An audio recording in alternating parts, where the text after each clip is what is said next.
दोस्तों तो फिर से आईपीओ मार्केट में कुछ ऐसे आईपीओ आ रहे हैं जिनकी की मार्केट में अभी से बहुत अच्छी डिमांड बनी हुई है और इनके प्रीमियम काफ़ी हाई प्राइस के ऊपर ट्रेड कर रहे हैं।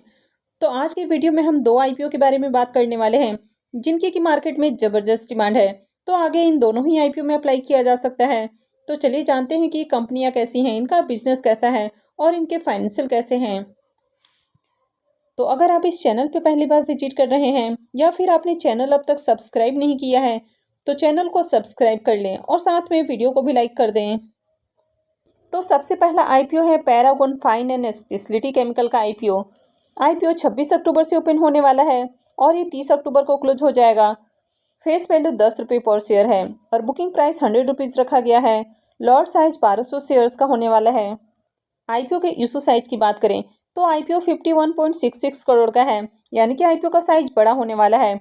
और पूरा का पूरा जो आईपीओ है ये फ्रेश इशू का आईपीओ है और ये एक सेमी आईपीओ है। तो कंपनी एनएससी पे लिस्ट होने वाली है। तो सबसे पहले अगर इस आईपीओ के मार्केट मेकर की बात करें तो इसका मार्केट मेकर हेम सिक्योरिटी होने वाला है। तो इसके कारण भी आईपीओ में आपको डिमांड आती हुई देखने को मिल रही है। लेकिन बस यही एक कारण नहीं है कि आईपीओ में डिमांड है, इसके पीछे और भी कारण आपको देखने को मिलते हैं। तो अगर इस आईपीओ में बात करें तो यहाँ पर क्यूआईबीज के लिए 50% का पोर्शन है, रिटेलर्स के लिए 35% और एचएनआईज के लिए 15% का पोर्शन दिया गया है।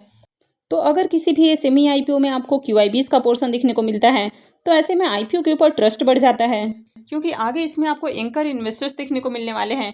तो जैसे ही इसकी एंकर लिस्ट आती है तो मैं आपके साथ शेयर करूंगी। तो आईपीओ 26 अक्टूबर से ओपन हो रहा है और इसकी जो एंकर लिस्ट है वो 25 अक्टूबर को आने वाली है। तो जैसे ही एंकर इन्वेस्टर्स की ओर से आईपीओ में पैसे लगते हुए देखने को मिलते हैं तो उसके बाद मैं भी आपको इसकी एंकर लिस्ट को साझा करूंगी। तो अगर कंपनी के बिजनेस की बात करें तो कंपनी 2004 में इनकॉर्पोरेट हुई है और ये कंपनी स्पेशलिटी केमिकल बनाने वाली कंपनी है, यानी कि कंपनी काफ़ी अलग अलग तरह के जो इंटरमीडिएट्स केमिकल्स होते हैं वो तैयार करती हुई देखने को मिलती है। तो जैसे कि आप यहाँ पर देख सकते हैं कि कंपनी एग्रो इंटरमीडिएट्स बनाती है, इसके बाद है pharma intermediates, speciality intermediates, pigment intermediates, cosmetic intermediates और डाई इंटरमीडिएट्स। तो इस तरह के काफ़ी सारे जो केमिकल वगैरह हैं तो कंपनी आपको बनाती हुई देखने को मिलती है। तो कंपनी का बिजनेस न सिर्फ आपको इंडिया में देखने को मिलता है बल्कि ग्लोबली भी इनका बिजनेस फैला हुआ है और ये जो कंपनी है ये गुजरात की कंपनी है। अब अगर आप इस कंपनी के फाइनेंशियल की बात करें तो यहाँ पर फाइनेंशियल 21 से फाइनेंशियल 23 तक का कंप्लीट फाइनेंशियल देखने को मिलता है। वहीं फाइनेंशियल 24 की एक क्वार्टर का फाइनेंशियल देखने को मिल रहा है। तो एसेट की बात करें तो कंपनी के एसेट कंटिन्यू आपको बढ़ते हुए देखने को मिल रहे हैं। और कंपनी के रेवेन्यू की बात करें तो कंपनी का रेवेन्यू भी ईयर ऑन ईयर बढ़ते हुए देखने को मिल रहा है। प्रॉफिट की बात करें तो कंपनी के प्रॉफिट में शानदार इजाफा देखने को मिल रहा है। वहीं नेटवर्थ की बात करें तो कंपनी के नेटवर्थ भी बढ़ते हुए देखने को मिल रहे हैं और साथ ही कंपनी का जो रिजर्व है वो भी आपको साल दर साल बढ़ते हुए देखने को मिल रहा है। वैसे अगर कंपनी के बोरोइंग्स की बात करें तो कंपनी के जो डेट है वो भी आपको इंक्रीज होते हुए देखने को मिले हैं, लेकिन कंपनी के पास काफ़ी अच्छा रिजर्व देखने को मिल रहा है, यानी कि 2235 लाख से ज़्यादा का रिजर्व है और कंपनी काफ़ी बढ़िया प्रॉफिट भी बना रही है। और यहाँ पर कंपनी जो आईपीओ से फंड रेज करने वाली है तो उससे भी अपने डेट का भुगतान करने वाली है। तो पैरागॉन फाइन आईपीओ की बात करें तो जब से मार्केट में ये आईपीओ ओपन हुआ है तब से ही ग्रे मार्केट में इसमें ज़बरदस्त डिमांड है और इसका प्रीमियम देखें तो अभी भी हमें 55 रुपये के ऊपर स्टेबल देखने को मिल रहा है। आईपीओ में लॉट साइज 1200 शेयर्स का है और अभी इसका करेंट प्रीमियम 55 पे ट्रेड कर रहा है। तो इसका मतलब है कि इस आईपीओ से करीब 66,000 रुपये का प्रॉफिट बन सकता है। तो इस आईपीओ से आपको 55% का शानदार लिस्टिंग गेन देखने को मिल सकता है। तो ये आईपीओ 26 अक्टूबर से ओपन हो रहा है और अभी से मार्केट में अच्छी डिमांड है। कंपनी के बिजनेस देखें तो कंपनी का बिजनेस बढ़िया है, कंपनी के फाइनेंशियल भी काफ़ी अट्रैक्टिव है, कंपनी के ऊपर ज़्यादा डेट नहीं है और कंपनी आईपीओ से जो फंड रेज करने वाली है तो उसमें से भी कुछ पैसा अपने डेट के भुगतान में लगाने वाली है। तो ओवरऑल कंपनी की मार्केट में अच्छी डिमांड है और साथ में ये जो आईपीओ है ये हेम सिक्योरिटी लेकर आ रहा है तो यहाँ पर आपको डबल ट्रस्ट देखने को मिलता है। लेकिन ये सेमी आईपीओ में आपको काफ़ी सोच समझ कर अप्लाई करना है, यानी कि अभी इसका ग्रे मार्केट में प्रीमियम अच्छे प्राइस के ऊपर देखने को मिल रहा है। अगर आगे इसमें अच्छे सब्सक्रिप्शन भी आते हैं और इसके प्रीमियम भी इसी तरह स्टेबल रहते हैं, यानी कि अगर इस प्राइस पे भी स्टेबल रहता है या इसमें और ज़्यादा तेज़ी देखने को मिलती है तो डेफिनेटली इस आईपीओ में अप्लाई करना है। और जिस तरह इस आईपीओ की अभी से ग्रे मार्केट में डिमांड है तो आईपीओ हो सकता है कि आपके पैसे को डबल कर दे। तो चलिए अब देख लेते हैं नेक्स्ट आईपीओ को। और नेक्स्ट आईपीओ होने वाला है मैत्रिया मेडिकेयर का आईपीओ। यह आईपीओ 27 अक्टूबर से ओपन होने वाला है और ये 1 नवंबर को क्लोज हो जाएगा।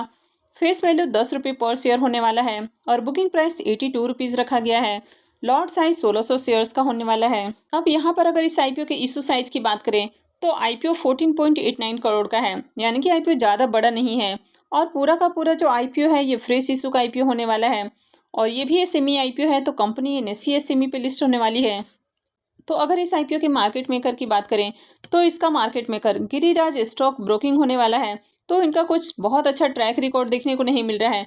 लेकिन यहाँ पर अगर आप रिजर्वेशन पोर्शन को देखेंगे तो यहाँ पर भी QIBs के लिए 50% का पोर्शन है, रिटेलर्स के लिए 35% और HNIs के लिए 15% का पोर्शन है। तो एक तो आईपीओ का साइज आपको छोटा देखने को मिल रहा है, यानी कि आईपीओ 15 करोड़ से भी कम का देखने को मिल रहा है और उसके बाद इसमें QIBs का पोर्शन है, तो आईपीओ काफ़ी इंटरेस्टिंग होने वाला है।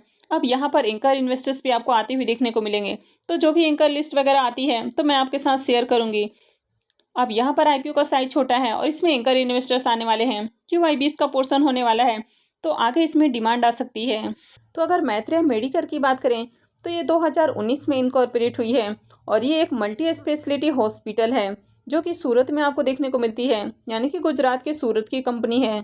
तो ये एक मल्टी स्पेशलिटी हॉस्पिटल है जहाँ पर आपको अलग अलग तरह के सर्विस देखने को मिल जाते हैं। कंपनी अलग अलग तरह के हेल्थ केयर सर्विसेज देते हुए देखने को मिलती है, जैसे कि अगर बात करें तो यहाँ पर आपको cardiology, urology, laparoscopy surgery, oncology, nephrology, spine surgery, तो इस तरह के अलग अलग जो हेल्थ केयर सर्विसेज हैं तो ये जो हॉस्पिटल है ये देती हुई देखने को मिलती है।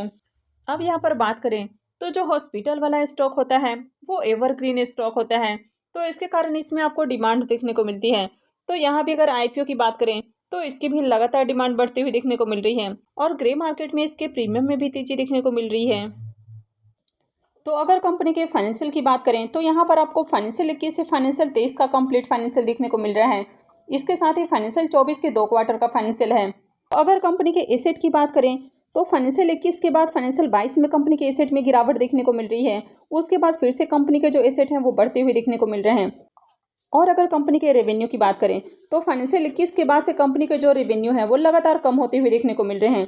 तो जो भी फार्मा वाली कंपनियां थी या फिर हॉस्पिटल वाले जो भी कंपनियां हैं तो 20-21 में इनके बिजनेस काफ़ी बढ़िया देखने को मिले थे, क्योंकि कोरोना काल में इनका बिजनेस बहुत ज़्यादा बढ़ गया था, तो इसके कारण कंपनी अच्छे रेवेन्यू बना पा रही थी और अच्छे प्रॉफिट बना पा रही थी। लेकिन उसके बाद से कंपनी अब तक इस नंबर को बीट नहीं कर पा रही है। और अगर कंपनी के प्रॉफिट की भी बात करें तो 2021 के बाद से इसके प्रॉफिट में गिरावट देखने को मिली है। हालांकि 2023 से फिर से कंपनी अच्छे प्रॉफिट बनाते हुए देखने को मिल रही है और करंट फाइनेंशियल के 2 क्वार्टर की भी बात करें तो कंपनी का प्रॉफिट बढ़िया देखने को मिल रहा है। नेटवर्थ की बात करें तो कंपनी के नेटवर्थ लगातार बढ़ते हुए देखने को मिले हैं और अगर कंपनी के डेट की बात करें तो कंपनी का जो डेट है वो लगातार आपको रिड्यूस होते हुए देखने को मिल रहा है, तो ये काफ़ी पॉजिटिव पॉइंट है कि कंपनी का जो डेट है वो लगातार कम हो रहा है और साथ ही कंपनी फिर से अच्छे प्रॉफिट बनाती हुई देखने को मिल रही है। तो ओवरऑल कंपनी के फाइनेंशियल हमें बढ़िया देखने को मिल रहे हैं, हालांकि फाइनेंशियल बहुत ज़्यादा अट्रैक्टिव भी नहीं है। मैत्रेय मेडिकेयर के ग्रे मार्केट प्रीमियम की बात करें तो इसके प्रीमियम में भी लगातार तेजी देखने को मिल रही है और अभी इसका प्रीमियम 42 रुपये पे ट्रेड कर रहा है, तो मार्केट में इसमें भी काफ़ी बढ़िया डिमांड आती हुई देखने को मिल रही है। आईपीओ में लॉट साइज 1600 शेयर्स का है और अभी इसका करेंट प्रीमियम 42 पे ट्रेड कर रहा है, तो इसका मतलब है कि इस आईपीओ से 67,200 रुपये आपको एक लॉट से करीब प्रॉफिट बन सकता है। तो इस आईपीओ से भी आपको 51% के अराउंड लिस्टिंग गेन देखने को मिल सकता है। तो इसकी भी देखें तो इसका प्रीमियम हमें बढ़िया प्राइस के ऊपर देखने को मिल रहा है और कंटिन्यू इसके प्रीमियम में भी तेजी देखने को मिल रही है। तो बात करें तो इस आईपीओ में भी डिमांड नजर आ रही है, तो अगर आगे भी इसी तरह डिमांड बनी रहती है और आईपीओ ओपन होने के बाद इसमें बढ़िया सब्सक्रिप्शन आते हुए देखने को मिलते हैं तो डेफिनेटली इन दोनों आईपीओस में अप्लाई किया जा सकता है। तो जैसे इन दोनों आईपीओ की एंकर लिस्ट आती है तो मैं आपके साथ शेयर करूंगी, तो इसके लिए आप चैनल से जुड़ रहे हैं और मैं आगे भी आपको अपडेट देती रहूंगी कि आपको आईपीओ में अप्लाई करना है या फिर नहीं करना है और आगे मार्केट में इसकी कैसी डिमांड है। तो इसके लिए आप चैनल से जुड़े रहें और अगर आपने वीडियो को अब तक लाइक नहीं किया है तो वीडियो को भी लाइक कर दें और वीडियो को अंत तक देखने के लिए आप सबका बहुत बहुत धन्यवाद।